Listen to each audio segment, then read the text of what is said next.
Mardi 11 avril. Aujourd'hui, on termine l'émission en parlant d'une marche très importante qui va avoir lieu au mois de mai. Mais d'abord, on va créer un impact en parlant de bénévolat. Bienvenue à Studio Libre. Beaucoup d'entre nous désirent laisser sa trace, sa marque dans la société. Mais on peut le faire en devenant un créateur d'impact. Et comment on le fait? Eh bien, on va en discuter avec la directrice générale de Loisirs Sport Outaouais, Julie Lecourval. Bonjour, Madame Lecourval. Bienvenue à l'émission encore une fois. Bonjour, Sylvain. Ça fait plaisir d'être là. Oui. La campagne Deviens créateur d'impact. Eh bien, c'est 10 courtes vidéos que vous avez créées pour la semaine de l'action bénévole qui va avoir lieu du 14 au 20 avril, qui démontrent un peu l'impact, on le dit dans le titre, de ce qu'est un bénévole et de ce que fait un bénévole. Parce que sans bénévole, il y a beaucoup d'organismes qui ne pourraient pas vivre et donner leur service. Là. On parle d'un facteur essentiel dans un organisme. Oui, tout à fait, Sylvain. Je pense que la présence des bénévoles, l'implication des bénévoles au sein des organisations en loisirs et sport est primordiale pour la dispensation de services, mais l'organisation d'événements aussi pour les organisations.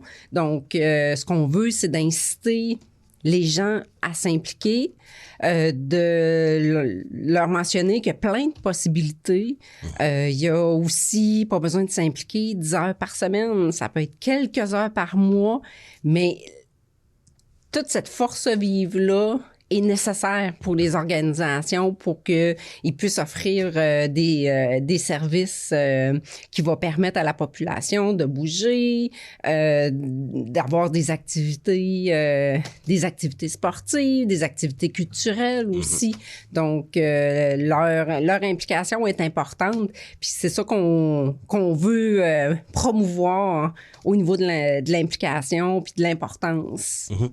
Parce que on associe souvent, et même encore aujourd'hui, le bénévolat aux personnes âgées retraitées qui ont du temps. Donc, souvent, puis je pense à quelqu'un qu'on connaît très bien, notre président ici au CA, Michel Parenteau, qui a un emploi à temps plein et même en temps très plein. Ensuite, des enfants et il s'est tout le temps impliqué. Il est impliqué partout, on le voit. Il me disait 6-7 CA ici et là et des organisations. On l'appelle pour des expertises pour certains organismes. Donc, il y a moyen de s'impliquer, peut-être pas à ce niveau-là, mais il y a moyen de s'impliquer quelques heures par mois, on le mentionnait, quand on a un emploi et des enfants, là, quand on a une vie remplie. Tout à fait. C'est sûr que l'implication, faut que c'est sur une base volontaire. Donc, c'est important que les gens puissent trouver la façon pour eux qui va apporter, qui va convenir à leur mode de vie, mais aussi qui va correspondre à leurs aspirations puis à où ce qu'ils veulent faire une différence pour la société. Donc, que ça soit auprès d'une organisation sportive parce que votre enfant fait du baseball, ben vous pouvez donner un petit peu de temps pour l'association de baseball. Si, par exemple, votre enfant va à l'école, on peut s'impliquer au sein des conseils d'établissement, ou les organisations de parents là, qui organisent des activités dans les écoles. Donc, les possibilités sont là selon la réalité que les gens, puis le temps que les gens ont y consacré. Fait que, on se cachera pas quand même que la majorité des bénévoles, la plus grande proportion des bénévoles, c'est des 65 ans et plus. Oui. Parce que c'est eux qui ont le plus de temps. Puis aussi, la principale raison pour pas faire du bénévolat, c'est le manque de temps. Toutefois, c'est ça. C'est des fois de faire des petits ajustements, puis de combiner ça avec c'est ça, la réalité de la vie parentale, entre autres, qui va permettre de s'impliquer puis de faire une différence malgré les autres obligations avec les enfants ou le travail. Souvent aussi, on va dire, après le manque de temps, c'est « je sais pas où aller ».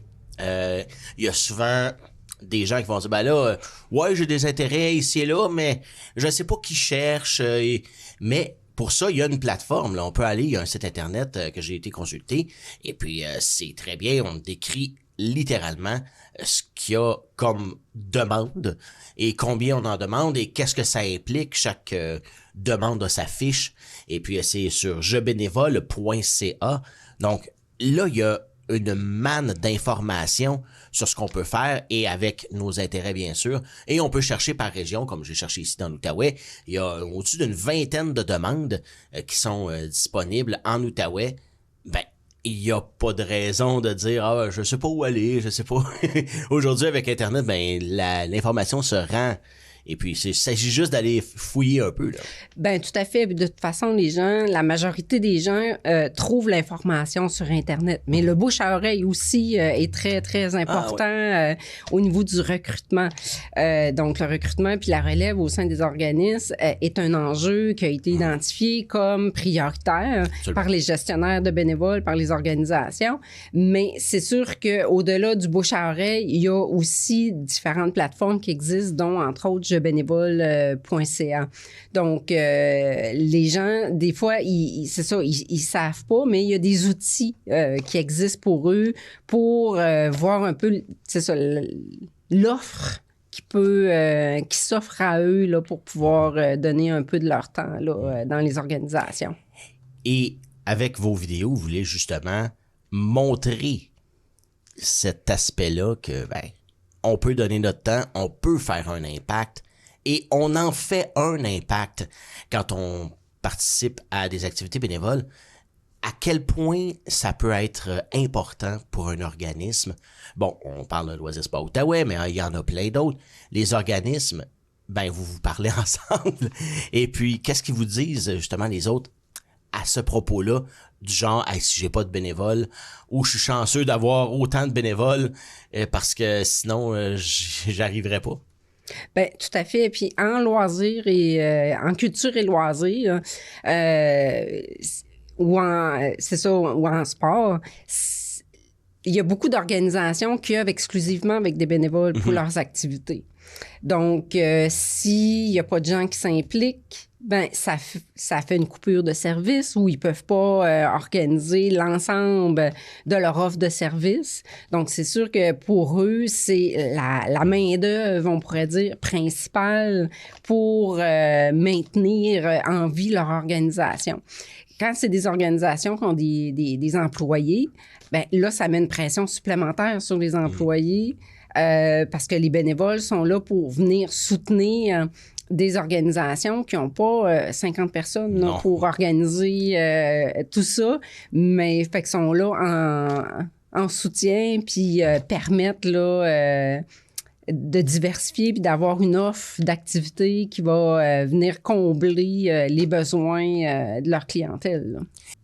Le bénévolat aussi, c'est un moyen de partager une certaine passion pour un domaine en particulier qu'on a avec d'autres. Et aussi, ce qui est plaisant, c'est que j'imagine que les gens, quand ils s'impliquent dans un organisme, ont les mêmes intérêts. Donc, ça fait un genre de petite rencontre sociale aussi en même temps là, pour les gens, là. Oui, ben tout à fait. 48%, je donne quelques petits chiffres là, d'une enquête qui a été faite au niveau du bénévolat par le Réseau de l'Action bénévole du Québec là, pour la région de l'Outaouais. Il y a 48% des gens qui s'engagent par plaisir ou par intérêt pour une activité ou une cause de l'organisme. Donc, c'est sûr que c'est la principale raison. Et comme vous venez de le mentionner, après ça, c'est pour socialiser. Parce que c'est des lieux de rencontre qui permettent de rencontrer des gens. Donc, pour des personnes qui sont un peu plus isolées, le fait de faire du bénévolat leur permet de rencontrer d'autres gens puis de passer un bon moment dans l'implication qu'ils font, là. Le bénévolat aussi peut servir à inspirer d'autres personnes. On pense souvent aux personnes âgées qui avaient un travail à une certaine époque. Eh ben, ils ont accumulé des connaissances. Et puis ces connaissances-là, ben, ça peut être un moteur, un vecteur pour soit les autres bénévoles ou même les participants à des activités de certains organismes. Ben tout à fait. de partage d'expériences et de compétences pour des gens qui ont vécu une carrière, mais pour les jeunes aussi qui commencent dans leur carrière, l'implication bénévole leur permet de mettre en pratique ce qu'ils apprennent à l'école et de venir peaufiner leur expérience. Puis sur le marché du travail, c'est reconnu au niveau des compétences qui sont acquises là, dans le cadre d'implication bénévole. Donc, pour des jeunes en début de carrière aussi, de s'impliquer, par exemple, dans un conseil d'administration, quand tu étudies en administration, entre autres, peut être une bonne façon de venir voir sur le terrain comment ça se passe, puis de développer ses compétences. Je pense pas qu'il y a un organisme qui va dire non, un bénévole veut s'impliquer, non, on n'en a pas besoin, on va le laisser de côté. Non, je pense qu'en approchant un organisme qui vous intéresse, c'est pas automatique, mais pas loin. On va vous trouver quelque chose à faire qui va cadrer dans nos intérêts. Je pense bien que... Oui, tout à fait. C'est sûr que il y a autant des gens qui peuvent s'impliquer dans la gouvernance des organisations, dans un conseil d'administration, que de faire du travail un peu plus clérical ou bien de faire du montage pour un événement sportif, faire de la billetterie. Donc, les possibilités sont énorme. Donc, en approchant une organisation qui a besoin de bénévoles, c'est clair que, dépendant de vos intérêts, je pense qu'il y a toujours des possibilités d'implication, là, tout à fait, là. Un point peut-être un petit peu plus, j'allais dire négatif, mais c'est que souvent, il y a des gens qui vont dire, bon, vu que je suis bénévole, j'ai pas besoin... d'être là nécessairement ou je peux canceller à la dernière minute, de toute façon je suis pas payé. Ça a un impact aussi quand un bénévole est peut-être un peu moins, j'allais dire, fiable. Tout à fait. C'est sûr que quand tu décides de t'engager ou de t'impliquer, c'est ça, c'est un engagement. Donc, c'est de respecter ces engagements-là envers l'organisation pour laquelle on a décidé de s'impliquer. Parce qu'on compte pour cette organisation-là. Oui, là. Ça va faire une grosse différence si la personne, elle n'est pas présente.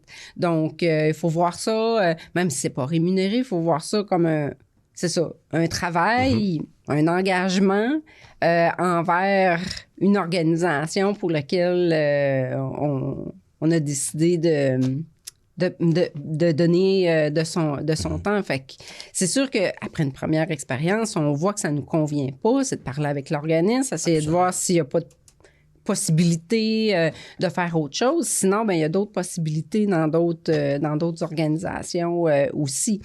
Donc, ce qu'on veut, c'est que les gens puissent s'épanouir.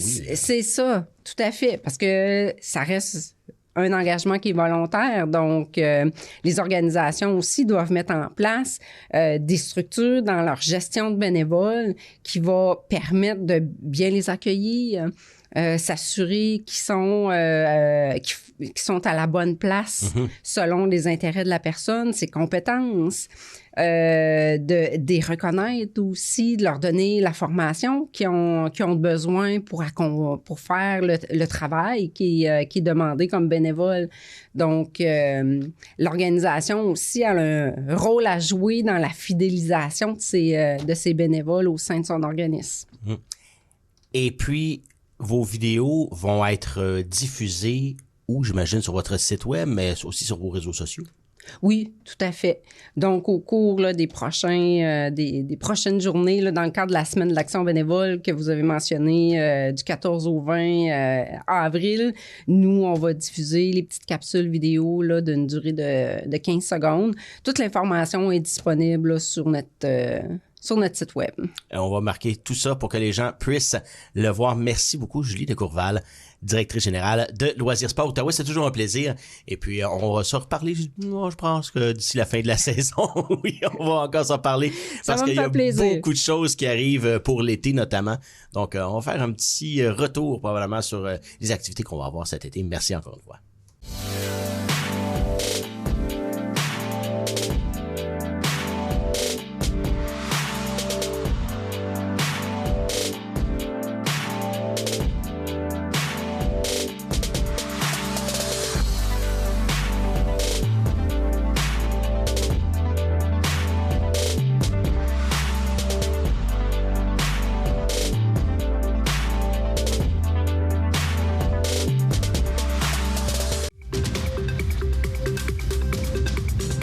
Quand on regarde la liste de maladies qu'on peut avoir, qu'elles soient curables ou non, il y en a une trolley, comme on dit. La liste est très, très longue.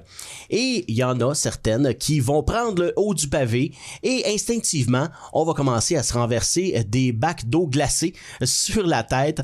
Mais c'est pas parce qu'une prend le haut du pavé que les autres n'existent plus.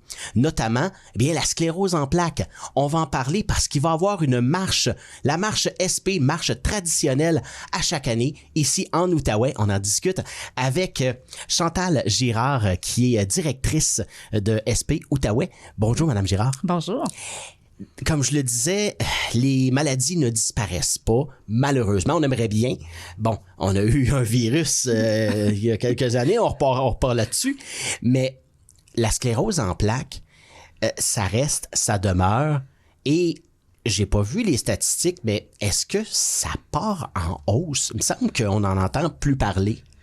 Est-ce que ça part en hausse? Je peux dire que au Canada, on est le pays qui est le plus touché au monde de la sclérose en plaques. Donc, la sclérose en plaques au Canada, il y a plus de 90 000 personnes atteintes de la sclérose en plaques. Wow! Et la majorité, 75%, c'est des femmes. Donc, elle touche 3 fois plus des femmes que les hommes. Donc, c'est une réalité qui est là, qui est encore là.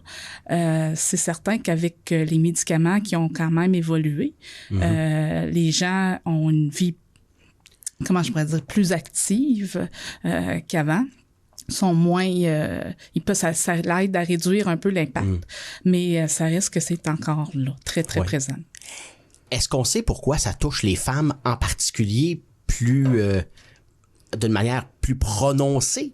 Parce que, bon, on dit 50-50 d'habitude, ou ça s'entoure vers là. Mais là, il y a vraiment une démarcation au niveau féminin. Tout à fait.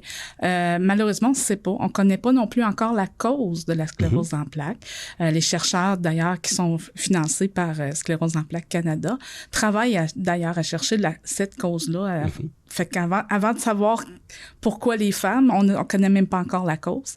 Donc, ils cherchent encore ça. Et comme de raison, ils travaillent aussi sur des différents traitements. Ça a beaucoup évolué avec les années. Disons, on parle de médicaments. On avait peut-être 2 dans le temps de nos grands-parents. Maintenant, on est rendu avec 18 médicaments approuvés par Santé Canada pour... c'est certain que ça ne le guérit pas, mais c'est pour ralentir et aider qu'il y ait moins d'effets sur les personnes. Vous parlez d'effets, justement, c'était ma prochaine question.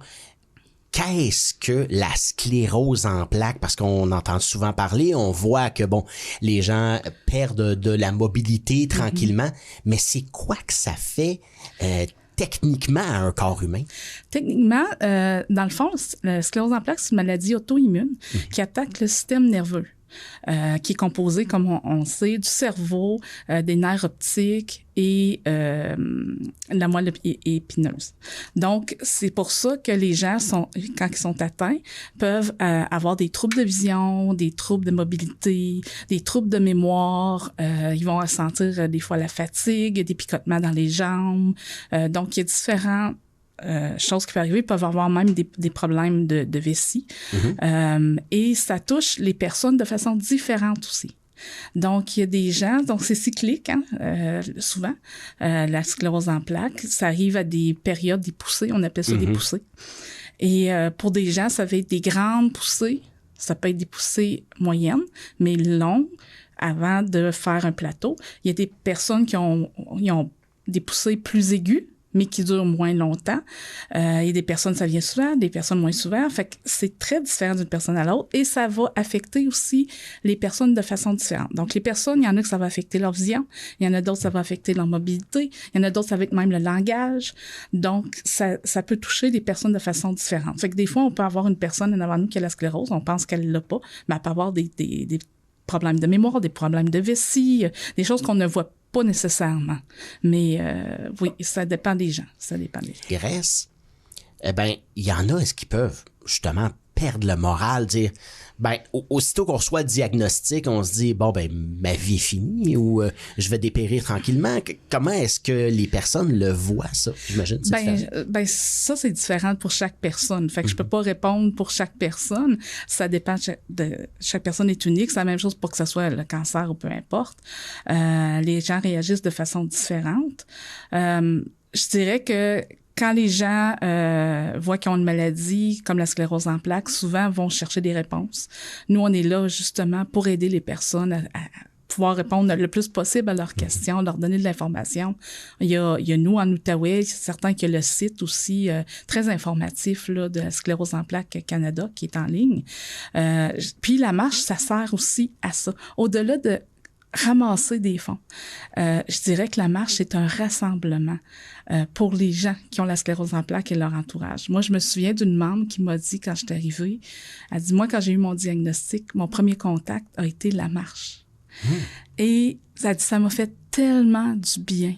Parce qu'elle dit de voir que je n'étais pas seule, qu'il y avait d'autres mondes, qu'il y avait de l'espoir, que ma vie n'était pas finie, que, tu sais, il y a plein de gens aussi qui ont la sclérose qui sont très actifs dans la vie. Fait qu'elle a pu aussi partager, discuter avec des gens. Fait qu'au-delà de ça, c'est, je dirais même une célébration. Les gens viennent, sont contents de venir à la marche, de venir célébrer, de dire on est là, on est vivant, on continue, on avance dans la vie, on est actif, puis ça l'aide beaucoup, beaucoup, beaucoup le moral. Et même les familles là, sont très contents, les enfants, les conjoints et tout ça.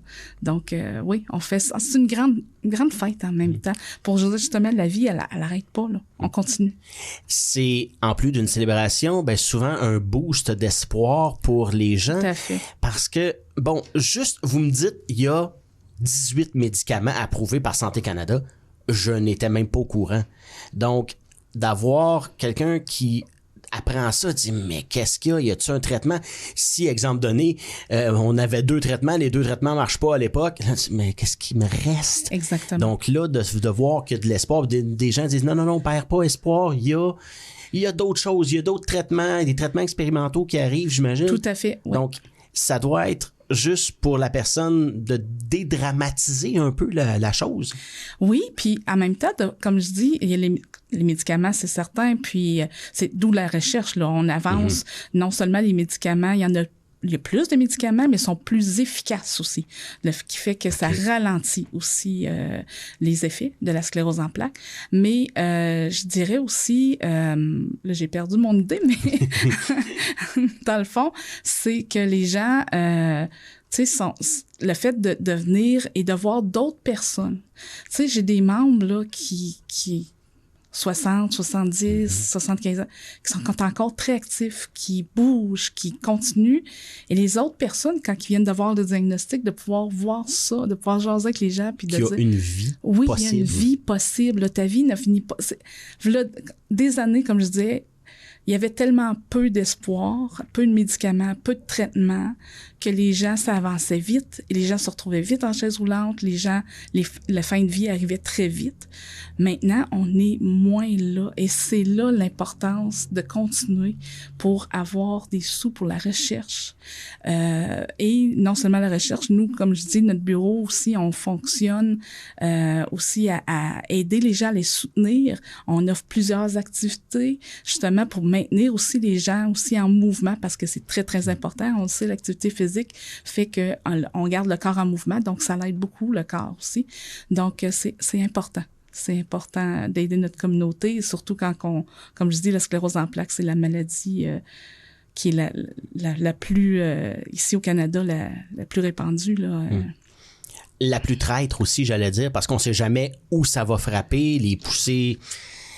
Et puis, il n'y a pas, j'imagine, de moyen de diagnostic précis, de dire, la prochaine poussée va être là, on fait un test et voilà. Non, c'est vraiment pas aléatoire. Ça. Exactement. Même pour le diagnostic, la majorité des gens là, vont être, le diagnostic va arriver entre 20 et 49 ans. Donc, c'est très large. Et c'est jeune aussi, là. Ah oui, puis on a des enfants aussi, là. Oh, okay. La majorité, le diagnostic se fait là, mais il y a aussi des enfants qui sont diagnostiqués et des personnes âgées.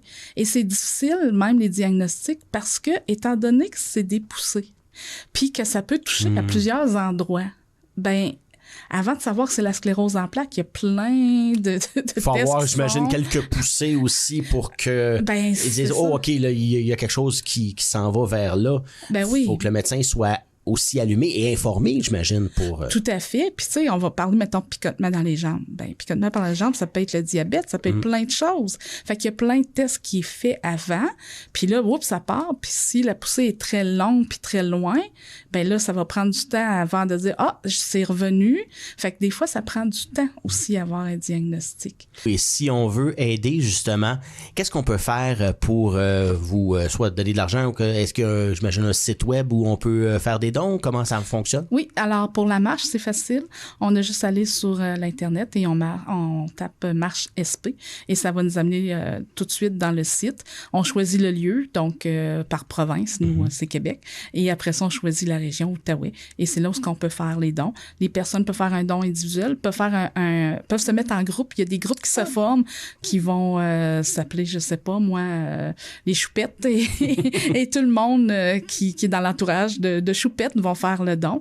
Justement, on a Centre Baudouin là, qui s'est inscrit comme groupe là, parce que notre président d'honneur cette année, c'est Monsieur Sensei Denis Baudouin, qui est entraîneur-chef là, pour le karaté, 8e dame en karaté cette année, donc très fier. Donc, il est là, comme Centre Baudouin, justement, à ramasser des fonds, qui va être là lors de la marche, parce qu'il trouve ça important de soutenir la communauté.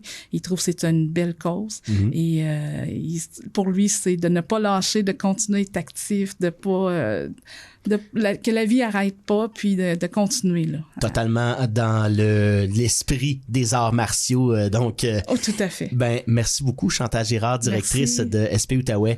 Et puis, je vous souhaite une belle marche, du beau temps, que les gens s'amusent et que finalement, ben, on réussisse à ramasser, même plus que l'objectif. Ça serait toute une belle poussée. Ah, ça serait super. Merci beaucoup.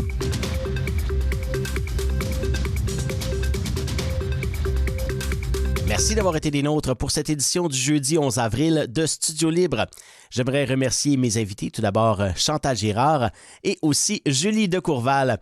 Et je répète jamais assez, mais merci à mes invités de se déplacer pour venir dans nos studios de Buckingham. Ça rend vraiment mon travail beaucoup plus facile. Et si vous voulez revoir cette émission ainsi que toutes nos émissions, vous pouvez vous diriger vers notre chaîne YouTube. D'ailleurs, si vous vous abonnez, ça nous donne un gros coup de pouce. Et aussi, on a notre page Facebook, TVC Basse-Lièvre, on est là partout. Et on se revoit, nous, la semaine prochaine, mardi, pour un autre Studio Libre.